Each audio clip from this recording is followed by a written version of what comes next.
ৰাজ্যতে নহয় বিদেশতো অবাধ সম্পত্তি গোটাইছে হিমন্তই। দেশৰ বিভিন্ন স্থানতো বিশাল সম্পত্তি গোটাইছে হিমন্ত বিশ্বই। মুখ্যমন্ত্ৰী হিমন্ত বিশ্ব শৰ্মাৰ কাউণ্টডাউন আৰম্ভ। কংগ্ৰেছৰ চৰকাৰ হলে জেল যাত্ৰা নিশ্চিত হিমন্ত বিশ্ব শৰ্মাৰ। দিল্লীৰ কোনো প্ৰভাৱশালী শক্তিয়ে ৰক্ষা কৰিব নোৱাৰিব হিমন্তক। হিমন্ত বিশ্ব শৰ্মাক এইদৰে হুংকাৰ দিলে কংগ্ৰেছ নেতা পৱন খেৰাই। অসমত নিৰ্বাচনী বতাহ গৰম হৈ থকাৰ সময়তেই কংগ্ৰেছৰ জ্যেষ্ঠ নেতা তথা নিখিল ভাৰত কংগ্ৰেছ কমিটিৰ সংবাদ মাধ্যম আৰু যোগাযোগ বিভাগৰ অধ্যক্ষ পৱন খেৰাই মুখ্যমন্ত্ৰী ডক্টৰ হিমন্ত বিশ্ব শৰ্মাৰ বিৰুদ্ধে এক ভয়ংকৰ আক্ৰমণাত্মক স্থিতি গ্ৰহণ কৰিছে। গুৱাহাটীত অনুষ্ঠিত এক সংবাদমেলত খেৰাই মুখ্যমন্ত্ৰীগৰাকীক পোনপটীয়া প্ৰত্যাহ্বান জনাই ঘোষণা কৰে যে অসমত কংগ্ৰেছ চৰকাৰ গঠন হোৱাৰ মাত্ৰ এসপ্তাহৰ ভিতৰতেই হিমন্ত বিশ্ব শৰ্মাই কাৰাগাৰৰ আলহী হ'ব লাগিব। তেওঁ স্পষ্টকৈ কয় যে এতিয়াৰে পৰা মুখ্যমন্ত্ৰীয়ে নিজৰ দিন গণনা আৰম্ভ কৰা উচিত, কাৰণ দিল্লীত থকা তেওঁৰ কোনো মালিক বা প্ৰভাৱশালী শক্তিয়ে তেওঁক এই জেল যাত্ৰাৰ পৰা ৰক্ষা কৰিব নোৱাৰে। পৱন খেৰাৰ অভিযোগৰ কেন্দ্ৰবিন্দু আছিল মুখ্যমন্ত্ৰীৰ বিশাল সম্পত্তি আৰু ৰহস্যজনক লেনদেন। তেওঁ অভিযোগ কৰে যে হিমন্ত বিশ্ব শৰ্মাই কেৱল অসমতে নহয়, দেশৰ বিভিন্ন প্ৰান্তৰ লগতে বিদেশতো অবাধ সম্পত্তি গোটাইছে। বিশেষকৈ উৰিষ্যা সংযোগৰ কথা উল্লেখ কৰি খেৰাই বিস্ফোৰক দাবী কৰে যে নিশাৰ অন্ধকাৰত মুখ্যমন্ত্ৰীয়ে বাৰে বাৰে উৰিষ্যা ভ্ৰমণ কৰাৰ আঁৰত আছে কোটি কোটি টকাৰ মাটি আৰু সম্পত্তিৰ বিনিয়োগ। পুৰী আৰু ভুৱনেশ্বৰৰ মাজত কি গোপন কাৰবাৰ চলে সেই সকলো তথ্য কংগ্ৰেছৰ হাতত থকা বুলি দাবী কৰি তেওঁ কয় যে অতি শীঘ্ৰেই এই সকলোবোৰ ৰাইজৰ আগত ফাদিল কৰা হ'ব।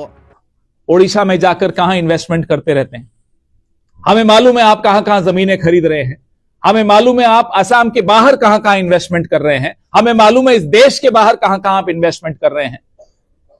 सारा कच्चा चिट्ठा खुलने वाला है। ये क्यों बार बार अकेले अंधेरी रात के अंधेरे में उड़ीसा क्यों जाते हैं? जगन्नाथपुरी और भुवनेश्वर के बीच में क्या होता है?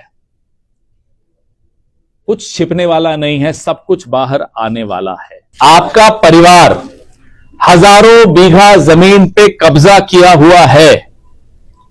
आपके बारे में लोग कहते हैं कि आप तस्करों के राजा हैं, you are the king of smugglers.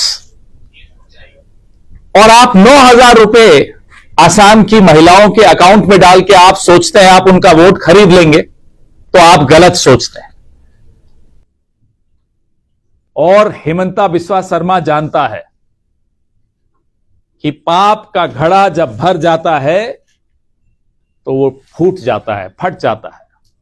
इनके पाप का घड़ा भर चुका है। और आज से आप टाइम गिनना शुरू कर दीजिए, दिन गिनना शुरू कर दीजिए, चुनाव की घोषणा होने दीजिए। रिजल्ट के महीने भर बाद हिमंता बिस्वा शर्मा जेल में होगा। मैं यहां घोषणा करके जा रहा हूं। Hemanta Biswa Sarma will be behind bars within weeks of the result of this assembly election. Nobody can save Hemanta Biswa Sarma, not even his masters in Delhi. जो इनके आका बैठे हुए हैं दिल्ली में, वो भी हिमंता बिस्वा शर्मा को नहीं बचा पाए। মুখ্যমন্ত্ৰী নিৰ্বাচনী কৌশলকো তীব্ৰ সমালোচনা কৰি খেৰাই তেওঁক ভুৱা ডিগ্ৰীধাৰী শিক্ষাৰ্থীৰ সৈতে তুলনা কৰে। তেওঁৰ মতে যিদৰে এজন ছাত্ৰই গোটেই বছৰ পঢ়া শুনা নকৰি পৰীক্ষাৰ দুদিন আগত প্ৰশ্নপত্ৰ যোগান কৰিও ভাল ফলাফল দেখুৱাব নোৱাৰে, তেনেদৰে হিমন্ত বিশ্ব শৰ্মায়ো নিৰ্বাচনৰ আগে আগে মহিলাসকলক 4,000 টকাকৈ দি বা খৰধৰকৈ উৰণীয়া সেতু উদ্বোধন কৰি জনতাক অভুৱা ভাৰিব নোৱাৰে। তেওঁ দৃঢ়তাৰে কয় যে ইমান দিনে হিন্দু মুছলমানৰ ৰাজনীতি কৰি চাহ শ্ৰমিকৰ মজুৰি বা জনসাধাৰণৰ মৌলিক সমস্যাবোৰ পাহৰি থকা চৰকাৰখনক অসমৰ মহিলাই এইবাৰ উৎখাত কৰিবই। আনহাতে বিজেপি চৰকাৰৰ দুৰ্নীতি আৰু প্ৰশাসনীয় ব্যৰ্থতাৰ উদাহৰণ দি খেৰাই গলগুটীয়া বিশ্ববিদ্যালয়ৰ বিতৰ্কৰ প্ৰসংগ টানি আনি মুখ্যমন্ত্ৰীক গলগুটীয়া মুখ্যমন্ত্ৰী বুলিও কটাক্ষ কৰে।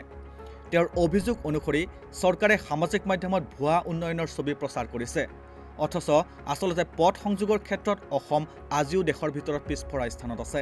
আনকি অসমৰ জাতীয় নায়ক জুবিন গাৰ্গক এই চৰকাৰে ন্যায় দিব নোৱাৰিলে বুলিও উল্লেখ কৰি তেওঁ কয় যে পুলিচ বিভাগক এনেদৰে চলোৱা হৈছে যে অভিযুক্তই সহজে জামিন লাভ কৰিবলৈ সক্ষম হয়।